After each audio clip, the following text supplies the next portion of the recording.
I'm Mike Weir. I'm with LinkedIn. I run the technology sector for marketing solutions. And I wanted just to expand on some of what Kim talked about.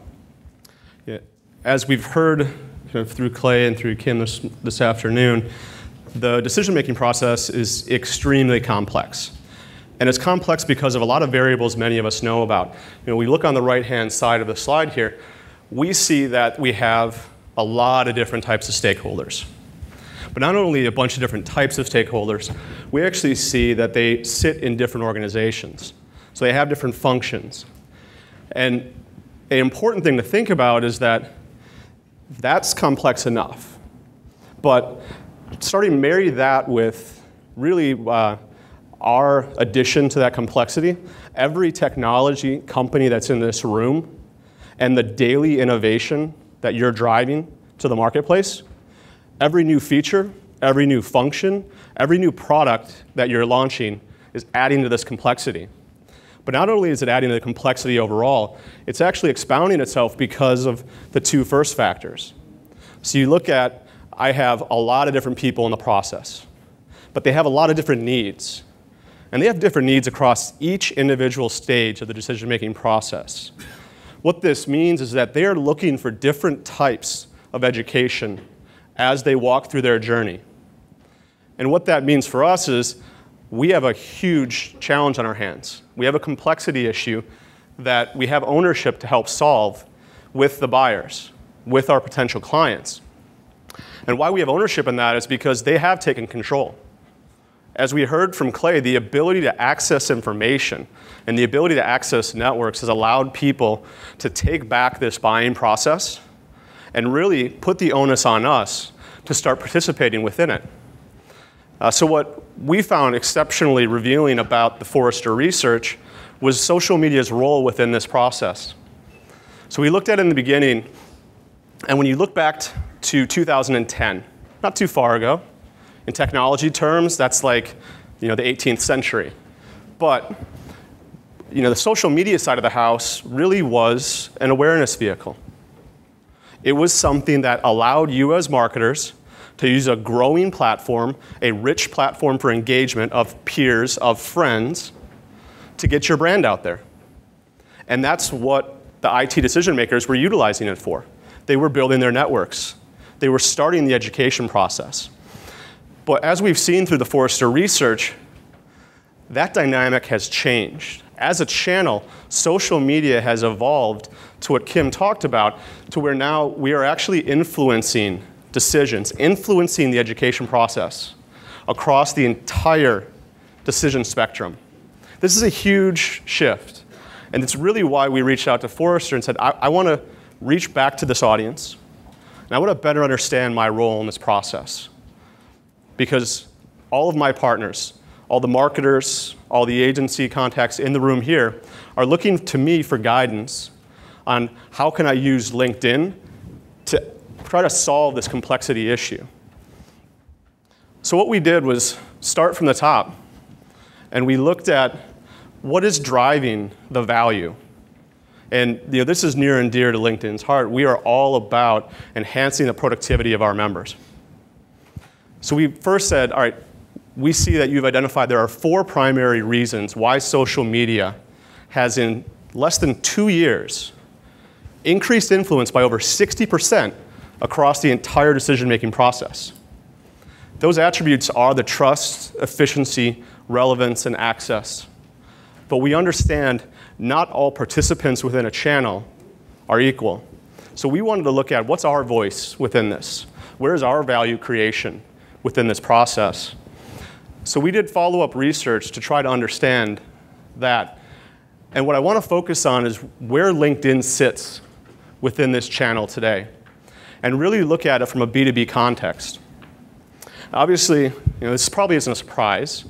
LinkedIn, as the professional record for folks, your online professional persona, is utilized very heavily for business purposes in the past year.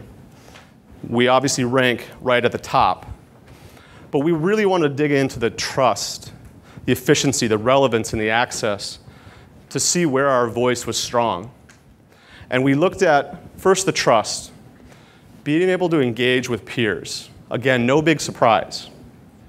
We are the premier place for you to connect with other professionals, people you know, people you're interacting with in the course of your day, people that you're going to be interacting with tomorrow. Hopefully many of you are starting to do the LinkedIn connections and research prior to your meetings. But also, the one thing we saw within here that was great, and we expected to continue happening as we built out our platform, is that we're also a trusted channel for vendor information. And that provides us a lot of opportunities as marketers in this room to fulfill on that expectation of the IT decision makers and start providing that content to them. Because we provide the trust, we can get into the conversation. But not only that, we can provide the efficiency. So we've introduced a lot of different products, even just in the last year, that helps them to find information quicker. The introduction of things like LinkedIn Today, the ability to discover active groups, the ability to create groups easily for highly niche subjects or very broad subjects, is allowing for people to find information much faster than they have before. But it's not only information that they're looking for, it's information that they should have been looking for. And that's one of the greatest features of some of the social content we have running through the stream. The ability for your trusted peers to surface content, whether it's via LinkedIn Today, whether it's via their own network updates, allows me to discover content that I hadn't even thought about. It's helping me find trends I didn't even know about. So in that regard, it's helping me do my job better. From a relevance perspective, we have the right mind frame. We did see, we've done earlier research on the mindset. We see that people are in the right mindset here. So the relevance of the content that's being shared, the relevance of the conversations is on par. So we want, as we kind of go through the day and as we hear from some of our clients later on today about how they're utilizing social, to really understand how can we bring relevant content to our platform to help you in that education process. How can you get content in the stream that informs an IT manager, and then separately get content in the stream that's also educating a CIO or a CTO or a CEO for that matter, because all of them are influencing that decision-making process. And finally, on the access, our network has scaled. We love it. We're providing great member value. We're over 187 million members globally, a very rich and robust non-US centric audience as well. And that is absolutely resonating with folks on the platform. Now it's not just being constricted to like the old means, what we all used to do. I went to the person next to me in a cube and I asked a question.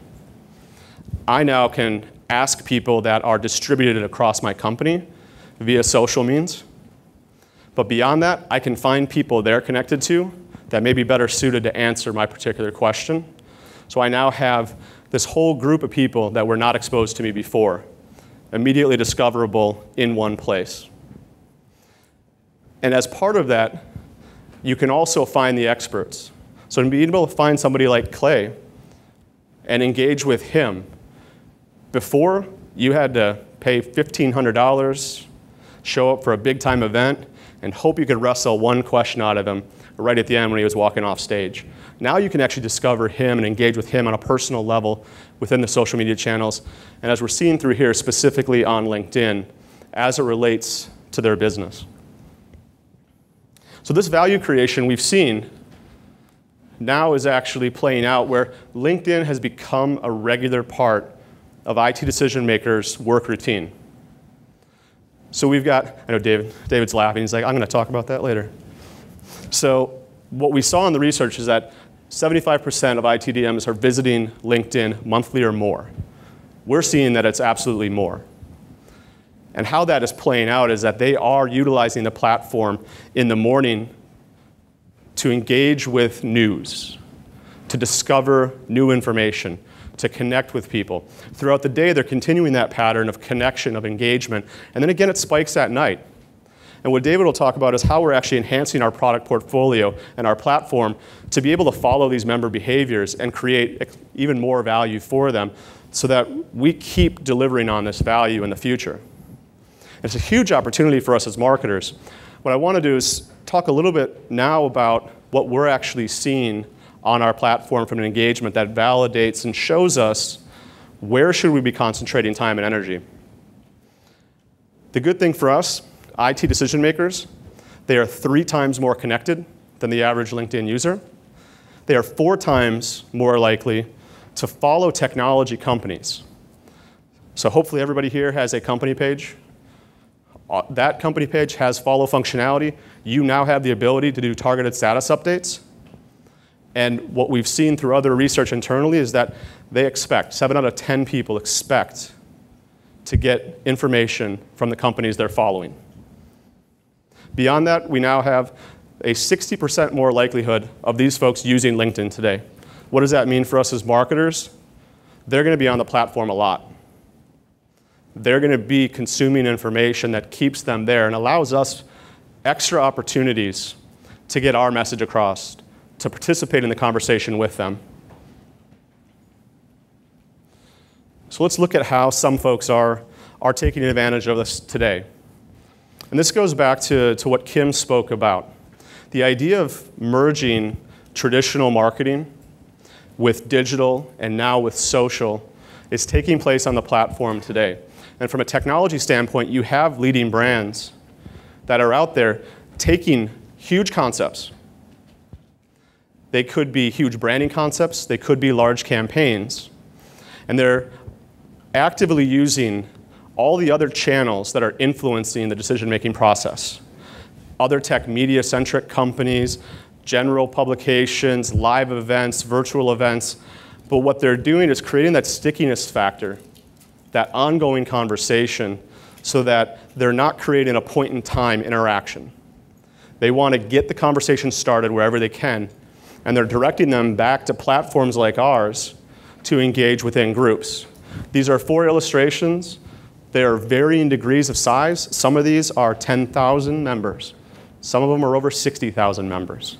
But whatever your purpose, members are looking to have this ongoing conversation, and they're looking to have it because their peers, the experts, others are in these forums where they can ask questions, and they can look for guidance, and they can challenge what they've been hearing everywhere else. That's a really important part. That validation, we saw in the verbatims that came back a lot. I'm consuming, I'm discovering, and then I'm actually going to social channels where I have trusted peers, where I'm connected to experts, and I'm asking them, is what I heard right? They're asking them the follow-up question that they don't know the answer to, and that they couldn't get answered in a direct mail piece or at the live event itself. So these are becoming really robust communities for discussion. And I'll share one other example.